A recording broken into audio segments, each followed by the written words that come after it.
அனைவருக்கும் வணக்கம். இன்னைக்கு ப்ரீ மார்க்கெட் அனலைஸ்ல கொடுத்திருந்த சப்போர்ட் அண்ட் ரெசிஸ்டன்ஸ் என்ன ஒர்க் ஆயிருக்கா அப்படிங்கறத இந்த போஸ்ட் மார்க்கெட் ரிப்போர்ட்ல பார்க்கலாம். இந்த வீடியோவின் நோக்கமே சிந்திப்பதற்காக மட்டும் நம்ம இந்த வீடியோ போடுறோம். சிந்தித்து செயல்படுங்க.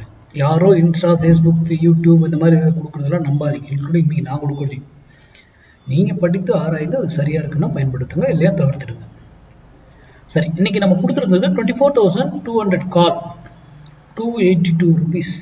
சப்போர்ட் எடுத்தா மார்க்கெட் ஏறும், அது ரெசிஸ்டன்ஸ் எடுத்தா மார்க்கெட் இறங்கும். அவ்வளவுதான். இங்க பாருங்க 282 தான் நம்ம லைன் போட்டிருக்கோம்.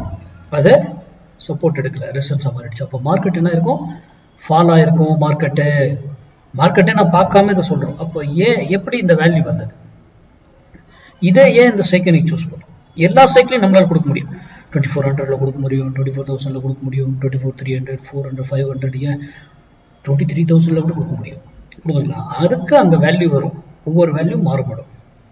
அதே போல 1000 இது இறங்கினா ஒரு வேலையில இருந்து திரும்பி ஆகணும், இல்ல அதே டைரக்ஷன் போகணும்னு சொல்லியிருக்கோம். இன்னைக்கு வந்து அதே டைரக்ஷன். இதெல்லாம் ஈஸியா நம்ம கண்டுபிடிச்சிட முடியும்.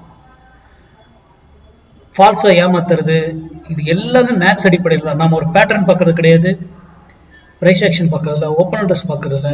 மேக்ஸ், வேல்யூஸ் அண்ட் ரூல்ஸ், அவ்வளவுதான். மார்க்கெட்டை சிம்பிளா பாருங்க. இன்ட்ராடே ரொம்ப காம்ப்ளிகேட்லாம் பண்ணிக்காது. அடுத்த வீடியோவில் சந்திப்போம். நன்றி, வணக்கம், வாழ்க வளமுடன்.